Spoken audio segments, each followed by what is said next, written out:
What does it mean to dream of fried fish? When it comes to any kind of interpretive tradition, the fish symbol has always represented our emotions, as well as our untapped potential. This is the ultimate context of any night vision involving fish, even a dream of fried fish. On the surface, this might seem like a good thing. Everybody has a wide range of positive emotions, and most people can agree that humanity has a lot of potential. When you dig deeper, there is much emotional variety among people. The reason for this is because there is some sort of chaotic core that underlines the human experience. To put it in more basic terms, for you to feel emotion, there has to be areas of your consciousness that need to be triggered to go through many different states and reflect different signals to the universe. To appreciate joy, we must know and understand what it means to be sad. To prize a hopeful and optimistic feeling, knowledge of helplessness, hopelessness, despair, and disappointment are required. This is the chaotic aspect of the human experience. It is easy to just focus on the things that are positive and desirable because they are forged from the conflicting, turbulent, and often unexplained random aspects of the human condition. It is no surprise that most of humanity's religious and spiritual traditions flat out say that there is a certain aspect of humanity that simply cannot be explained. It is the part of you that you simply can't put in some sort of neat, tidy little box or reduce to some kind of equation that spits out the right answer every single time you use it. If only things were that easy. Humanity is awesome precisely because it cannot be controlled. It cannot be fully understood. This is where the core of chaos comes in. What do you think symbolizes the dark side? What do you think symbolizes the unexplainable corners and forbidding regions of our collective human psyche? Take a wild guess. That's right, the fish. The fish, a long symbolic symbol. The fish appears in many cultural traditions all over the world. You don't have to look far. Whether you're looking at Eastern traditions or more familiar Greek and Christian symbology, the fish always plays a role, and it's easy to see why. When it comes to Mother Nature, very few living beings that are members of the animal kingdom can come close to the fish in terms of fertility. A single female fish, believe it or not, can lay thousands upon thousands of eggs. In fact, some species of fish can lay hundreds of thousands of eggs at one time. This is a crucial characteristic of this animal that has gripped human imagination since time immemorial. You have to understand that one of the most fundamental fears of humanity is death. What is around the corner when we die? What happens when we're put back into the ground? What happens when we lose all consciousness? There seems to be this big divide between the living, the conscious, the vibrant, and the possibility of death. Death, to many people, is the final frontier. No one can understand death because everybody is so afraid of it. It seems so unfair, arbitrary, and final. So we come up with all sorts of coping mechanisms to try to wrap our heads around this unavoidable reality called death. The truth? We just don't see death's function. Can you imagine a world where people don't die? On the surface, it might seem like a wonderful place.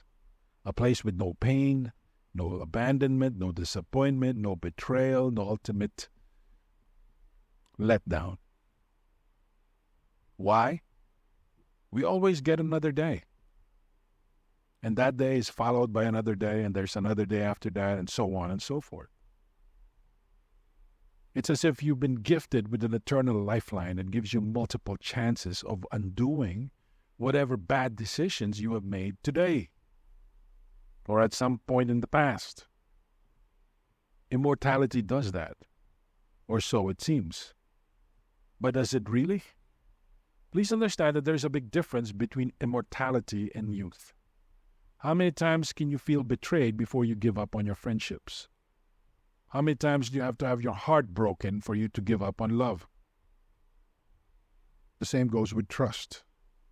How many times can you be let down and feel crushed before you reach a point where you don't even bother to hope? Before you stop planning for big things for yourself?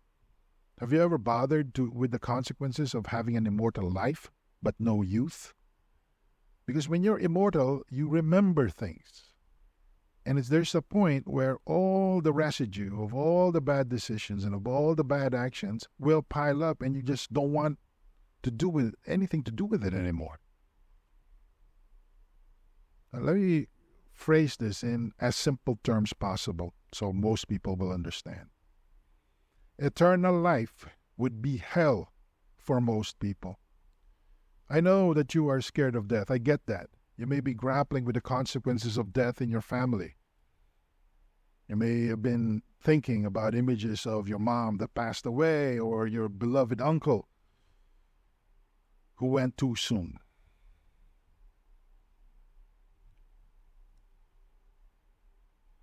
But let me ask you a question. Well, more importantly, let me point you to a reality. Immortality, after all, seems to be the golden answer to all of life's questions because it represents hope. What is more hopeful than being able to wake up day after day with enough energy to make a difference? But let's pick that apart. What do you do with that opportunity? Just look at your life. We don't even need to delve into the world of theory here. We don't even have to speculate all that much. Just look at how you're living your life. Do you take that opportunity? Believe it or not, every time you wake up, you get a chance to turn things around. Whatever you've screwed up in the past, whatever bad things you've done, you can unmake them. You can make them better. But do you do it? Do you take that opportunity? Of course not. This is why death is necessary. When we know that every single breath we take takes us closer and closer to the final breath that we're going to draw on this earth, we are given an opportunity to make this specific second, this specific moment count, because it's never going to come back. You're never going to get another bite at the apple, so to speak. Once it passes, it's gone, and you get closer and closer to the point in time where they're going to have to put you in a hole in the ground. Every single breath you have is a gift. That is the beauty of death. It limits our aimlessness. It puts an end to our lack of meaning. If you think about it hard enough, it actually gives us rest. There's a finality to it. Because otherwise, it would be pointless. Death is necessary. On a metaphysical, psychological, spiritual, and emotional level, no matter how you cut it, death is absolutely necessary. Far from being the destroyer of life or an unfair snuffing of potential, it actually brings relief and comfort. Death pushes us to pay close attention to what we really have and the kind of life we're actually living. Every single second that you are alive is a gift. Every breath you take is very expensive because it is paid for by regret, by that aching realization that you have not lived your life to the fullest. And the only time you pay that debt is near the end. Do you see how this works? Do you see what's at stake? So you have to give your life value right now because nobody else can do it except for you. Unfortunately, most people, and I'm hoping it's not you, treat life as a cheap commodity because we treat time as a cheap commodity. When we sleep tonight, at the back of our heads is this assumption that we will wake up tomorrow. In fact, we think that we can take that confidence to the bank. But can you really be so sure? You can die in your sleep. Still, our attitude is that I screwed things up today or I wasted my time today. It's okay. I've got more time tomorrow and the day after that and the week after that and so on and so forth. Don't be so sure.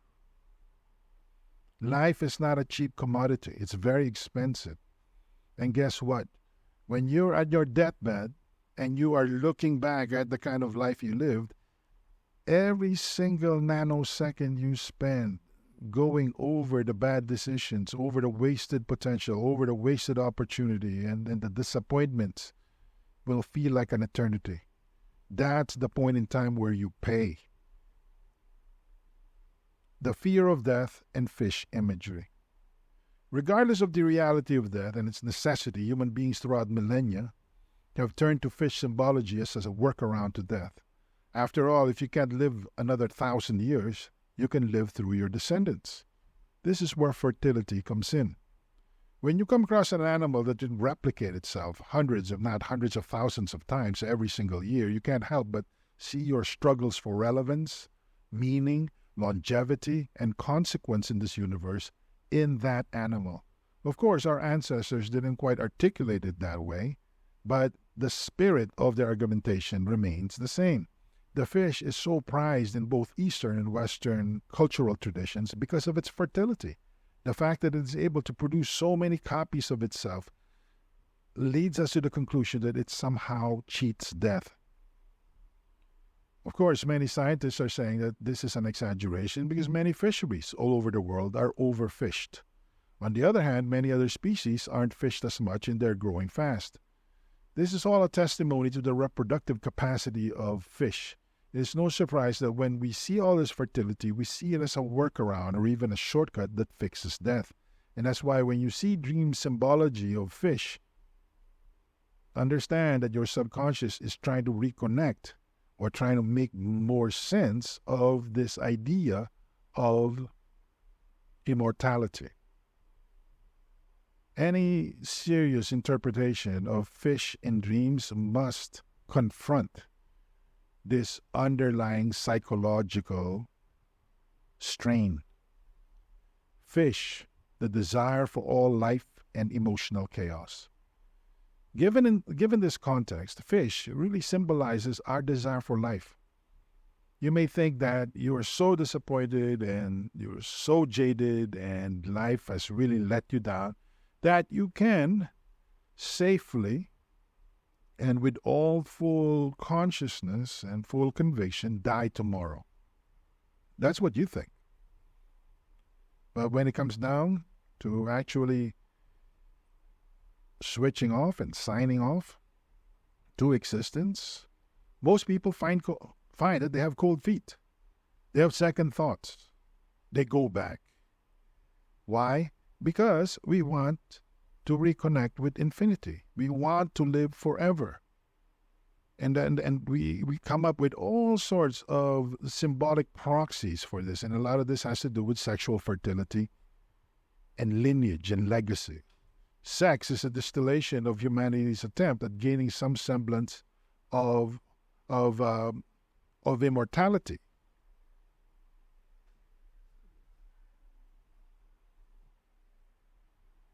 Fish imagery goes deep. Just as fish can swim deep into the depths of an ocean, dream symbology involving this animal also runs deep. We have to understand that not only is fish a sexual and emotional symbol, but also indicates a conflicted and complicated relationship with death, mortality, finality, and it also tells us a lot of troubling truths about our ability to fathom deep, wide, and almost inexplicable realities. This intellectual vulnerability is part of fish imagery, fish and the unknown.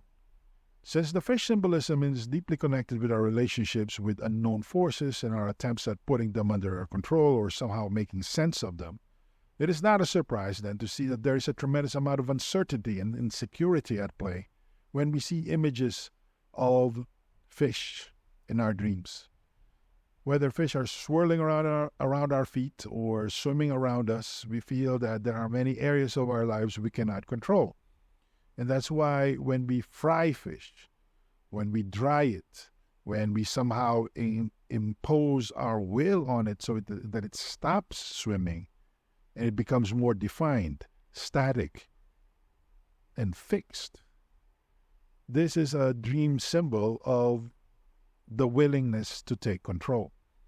This is a step in the right direction, but you should not get any false confidence out of this.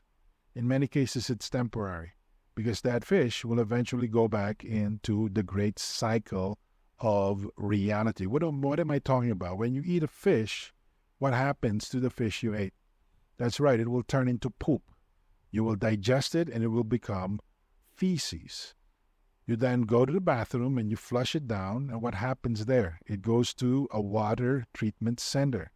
And then eventually that water goes into a river, and it's absorbed. That water is absorbed with all its nutrients by plants in farms. Those plants get eaten by livestock, which find themselves on your plate, and the process repeats itself again. This is control, but at the same time, this feeds into a cycle of reusing and repurposing energy in the universe. So if you have a healthy understanding of where you really stand in the universe, and that you see this process where there's really no death, where energy is simply just converted from low entropy to high entropy states, a sense of peace comes over you. You realize that it's not really that big of a deal, that you exist for this tiny blip of historical reality, and just as you flashed into existence, you will instantly flash out of existence as well, and it will be okay. Because you're all part of this chain of energy transfer. Unfortunately, when you dream of fried fish, and the focus is on the frying, or the eating, or the food preparation, your subconscious is trying to send you a completely different signal from a completely different place that you need to pay attention to. What does dreaming of fried fish mean? When you dream of fried fish, and your focus is on breading the fish, filleting the fish, or otherwise preparing it for it to be fried, your subconscious is telling you that you are going to be fighting against the seemingly meaninglessness and the seeming pointlessness of life. This is a good sign, because the only person that can give meaning and direction to your life is you. Not your parents, not your church, not your school, not your friends, not the people you hang out with on a day-to-day basis, but you. And unfortunately, a lot of people are under the impression that other people must give them meaning. It doesn't work that way, because whatever meaning you achieve is really a reflection of the fact that at some point in time you gave yourself permission to believe, and you allowed that meaning to become your reality. There are many other options out there. Why are you living the kind of life that you're living? Why do you believe in certain things and not others? Why do you think that the world is about one thing instead of another? Those are choices, and they can all be traced to you. And here's the good news.